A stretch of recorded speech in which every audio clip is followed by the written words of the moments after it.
Before our next speaker, just a second, sir. Before our next speaker, I would respectfully ask yet again that those that are participating in democracy allow our speakers to finish their presentation. If you cannot adhere to that expectation, I'm going to ask that our Sergeant at Arms remove you. There's a lot of stuff going on right now that's really hard to process. There's a lot of people here that have watched me on social media. I'm a social media influencer, and I've heard the word getting back to me. Some of the people that work for you have gotten stuff back to me. I'm going to say what I have to say regardless. You can come after me if you want. You can try to slander me if you want. Some of the aldermen can talk behind my back if you want. But there's 31 out of 50 aldermen, December 14th, that turned their back on the public, that said, I will not take their vote on this city continuing to be a sanctuary city. You turned it to yourself to speak for us. You turned it to yourself to speak for the public. We pay you, you work for us. We put you there. How can you stand there and say anything about, we don't want to take their vote? We're going to speak on their behalf, and this is how it's going to be. It shouldn't work that way. Any politician that feels like they deserve that type of control over people, they don't deserve to be politicians. They don't deserve to be in the spot that they're in. Second of all, I'm a veteran. I served 15 months in a war zone for this country where I got hurt. Yes, the VA does take care of me. But every year I'm hearing, let's take away, let's take away, let's take away, let's give back, let's take away, let's give back. But we have immigrants that serve with us, that put their life on the line, that are still fighting for citizenship, that are in the military, that deserve all the respect in the world, and they don't get it. They come back, they're still fighting for citizenship. Some of them don't get it, they get deported. These are people that put their life on the line for this country, for all of you to have the freedom and the jobs that you have, and they don't get the respect to have somebody care for them and help them through the process.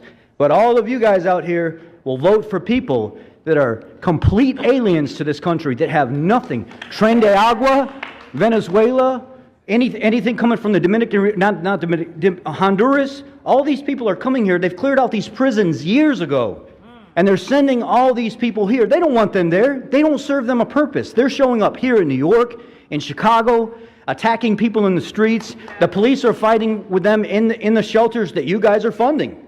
You guys think it's a great idea, but yet your police officers are getting attacked. Your public's getting attacked.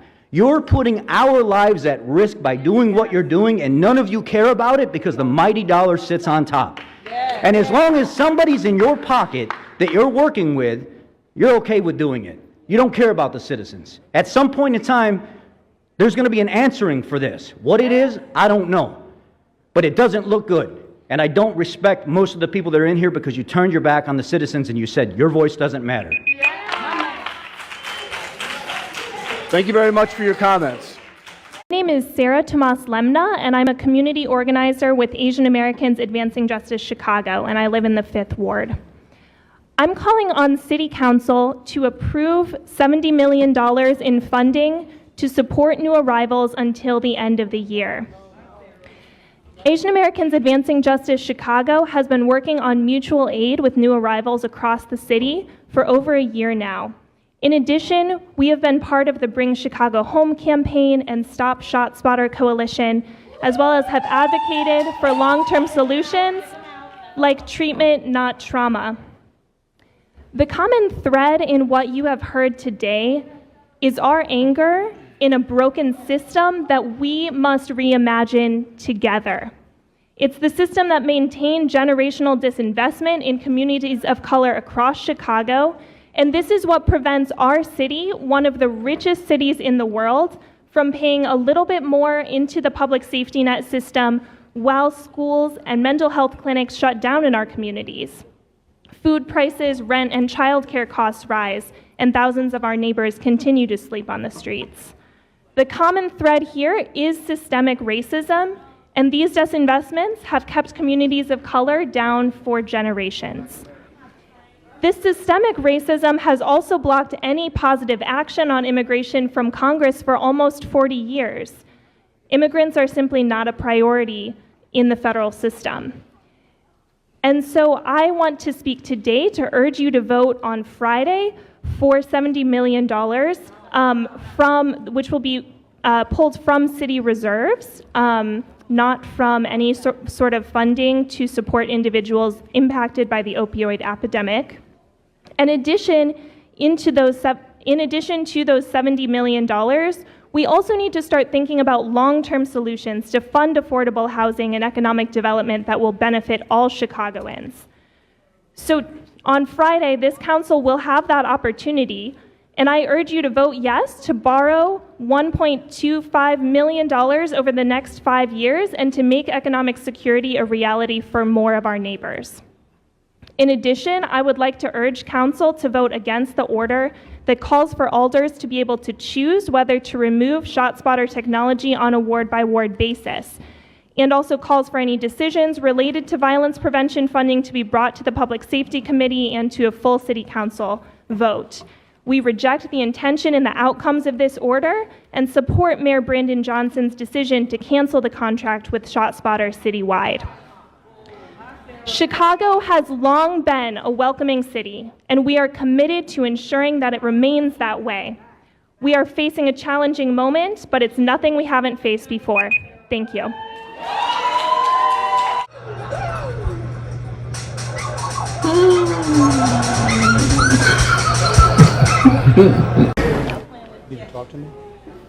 So, Christmas is coming early this year. We're going to check that list when it go up on that wall for voting, and we're going to check it twice. And we're going to find out who's been naughty or nice based on how y'all vote. And we're going to start it off with Maria Haddon. Yeah. Chicago and some communities so angry? Why is all this kind of anti-immigrant sentiment coming up? And I want to explain to folks, it's because if we cared as much about black people and had over the decades as we do about everyone else, we wouldn't be here. But the money from a 2020. All right. That would be Maria Haddon. Stepping out there, I see you. Don't get sarcastic because we can get jiggy, right? You set up here for that first 51 million talking about how you feel about black people and how you have to have the same energy for black people, and you ain't never stood on this floor talking about money for black people. You get on this floor and talk about black and brown because you somewhere in the middle with it, right? But I'll tell you this, and I'm telling every other black alderman in here today, you vote for the money for these immigrants today, and we coming for them seats. You can believe that. You're going to stop pimping the black people's plight to get brown people, as y'all call it, money. You're going to give us our press conference up there on the 3rd floor, keep talking to the mayor's boy with the clink clink from his past. That's why he got to do what the mayor say do. Him and a lot of other ones in here with these shady pasts. That's why you got to vote the way that you vote. But all of us ain't got shady passes. Some of us free out here, and we can vote how we want to vote, and we coming for those seats. Now, to align yourself with somebody who's obviously a one-term mayor, if he even makes it that far, you better be worrying about your job. You better be worrying about your longevity, because we're going to vote, and we're going to get you out, because you ain't doing right by us. That's what time it is. And for your law person that's next to you, I'm going to need you to check out that federal charge that I got against those public administrators over there for messing with black people's property. It's federal case number 23CV14590. All right? And on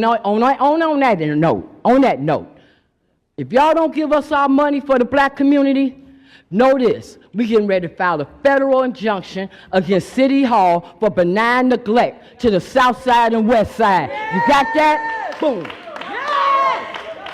Hello, and thank you for taking my public comment. My name is Kirby Callan, and I am an organizer in the 32nd Ward, where I focus on expanding public access to mental health care, housing, and public safety. I'd like to start my comment by addressing the Godzilla in the room, and by that, I of course mean affordable housing. The Finance Committee endorsed the proposal for $1.25 billion for affordable housing over the next 5 years. So much of life as a Chicagoan these days is defined by the transient nature of constantly moving every year or two because you can no longer live in the community you want to place roots. And so we need to build affordable housing. Let's borrow money, let's cut some tape and build more affordable housing units across this city with speed and safety. I also want to address the substitute order to change the future of ShotSpotter to a ward-by-ward basis. We cannot do this. We need to cancel the ShotSpotter contract and discontinue its use citywide. An aldermanic discretion of ShotSpotter would lead to a patchwork across the city of profiling, oppression, and aggression. If we are truly to believe that policing can fight crime, we don't need to be expending their resources on something that leads to 85% of the time to incidents where there's no evidence of a gun crime, 90% of the time with no evidence of a crime at all. ShotSpotter wastes our resources and puts those that are most vulnerable at risk of being profiled and damaged by our police. And I also want to spend time speaking on the migrant funding. This is a crisis across our city, but it is not because of the immigrants, it is because of our lack of allocation of resources.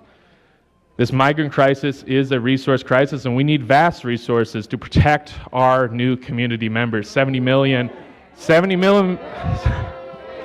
Hey, you can fight it as much as you want, but it's true. These are our neighbors. These are now a part of our communities. Immigrants are a basis for our future as a city. Ever since the beginning to now, immigrants are the lifeblood of this city, and we need to support them, not just in the 70 millimeter, but to address the future of this city. We need investments in affordable housing, public access to mental health care, so that these people are protected and ensure that they can live in Chicago in a community that is vibrant, depending not only on them, but the connections within the community. $70 million is a great way to start, but it's not enough. It's possible for us to not spend enough on migrant funding. It is not possible for us to spend it's not possible for us to spend too much. We're spending too little. Let's expand the money for migrants. They need our support. They're not going anywhere. We are a welcoming city. We're going to stay that way. So let's make sure they are protected. Thank you. That's my public comments. Whoa. Thank you. You're a dummy, bitch. You will never know shit. Don't nobody want you. Don't nobody need you. So I want to talk to y'all today about not going to hell. In the 37th Ward, there was a family, the Jones family. Amarie Jones was standing in her family building that they've owned for 40 years doing a TikTok dance with her mother. A bullet came through the window, hit her in the neck. She fell to the ground in front of her mother and bled to death.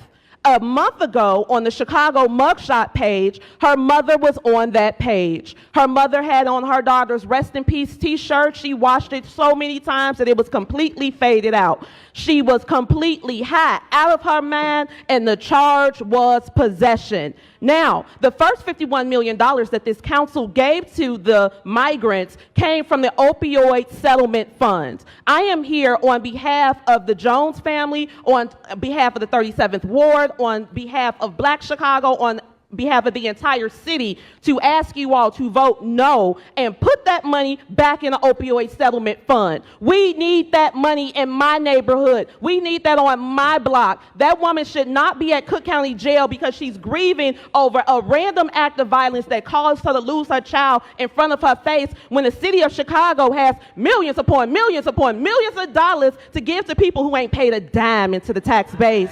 We've been in my building for 52 years. We're about to pay some more taxes. The Jones family has been in their building for 45 years, paying taxes every year on time. So I'm asking y'all to use our tax money for our people. We need it. We got people leaning, we got people rocking, we got overdosing, we got pass out lines. You live on the west side, Mayor Johnson, you know exactly what I'm talking about. We need the money for us. We need opioid treatment on the west side of Chicago. We are the headquarters of the cartel, and everybody in here knows it. They selling more drugs than the law can allow, and y'all giving money back to them because they traffic those people up here, so we paying them going and coming. Absolutely not. We pay too much. It costs too much money to live in this city. Help Wanda Jones. Help every other grieving mother who feels like she has to go get high to get over the loss of her child. This is a woman who lived in that house. She still sleeps in that living room where her daughter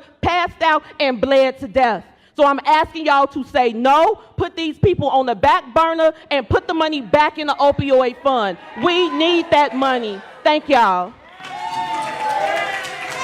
I come here to give you praise. I hope to soften the blow here. I think I've been sent here, after being evicted, after all the turmoil that I'm going through.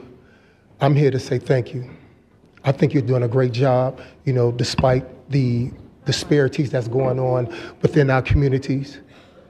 Shucks, I don't care what mayor was here, it wouldn't be done. But more importantly, I'm here to let you know that I'm a struggling young man.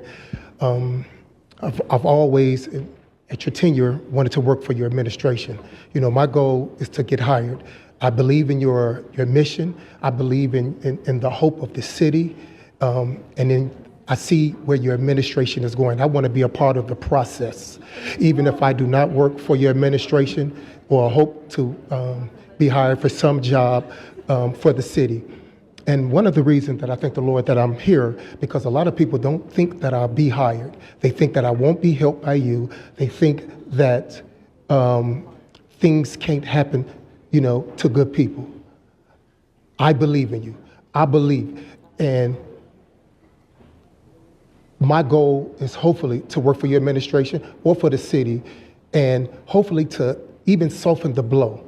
Because I see so much here. I almost want to pray for this environment, because I do not let anyone steer me wrong, just like you do. No matter with the bickering and the hollering, because I adore and I appreciate this whole administration, this whole body here, even the people, even that's behind me.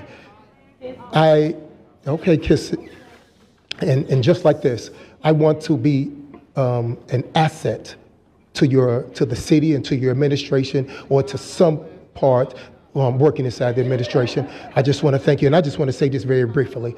Lord, I want to thank you for this moment that you gave us. Lord, I want you to continue to bless our city. Lord, bless the people that surround us, Lord. Give them what they need, Lord. Calm their spirit, Lord. You've been ever so gracious, Lord. I want to thank you for what you're doing, for what you've done, and the thing that's going to be down and bestowed over our life, and this city will be greater with our help and assistance. I thank you in Jesus' name, amen. Love you, Mayor.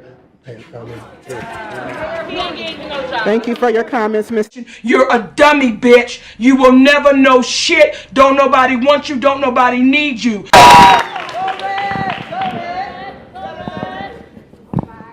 The problem is racism. I guess you can hear me. The problem is racism. This is worse than Communist China. All these people are sitting here. They're a member of one party, the Democratic machine. These black ones do not have our interests. They work for the master. These big-headed white men run this system. Man, they run it. And I was looking around and said, well, how many white women do they have here? During suffrage, the white woman didn't like that, because she couldn't vote, and she was like a subject to a big-headed white man. So looking here, I don't see many white women here. By one or two.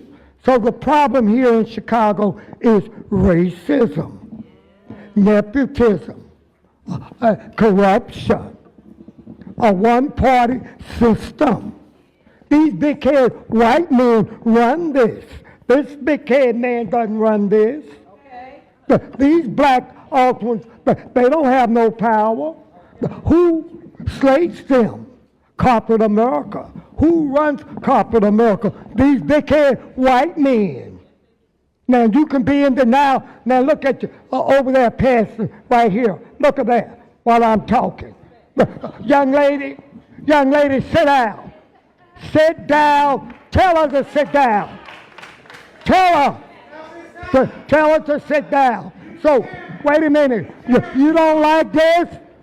I'm going to tell you. I'm educating you. I'm informing you. I'm enlightening you. These big-headed white people that enslaved us brought us here. Now they're giving money to another people. Are they nappy, hair, big nose, thick lip, and a black booty hole like mine? No. No, they're not. And they're giving millions and millions of dollars to them. Can't you see how arrogant she is? When I told her to be seated, she's going to stand up and go, you work for us.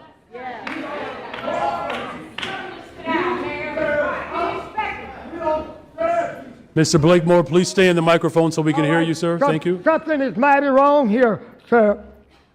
We're still on the white man's plantation, and I urge black people to be selfish. Are selfish people. Self-preservation is the first law of nature. Focus on you. And they're giving millions. They're showing you better than they can tell you.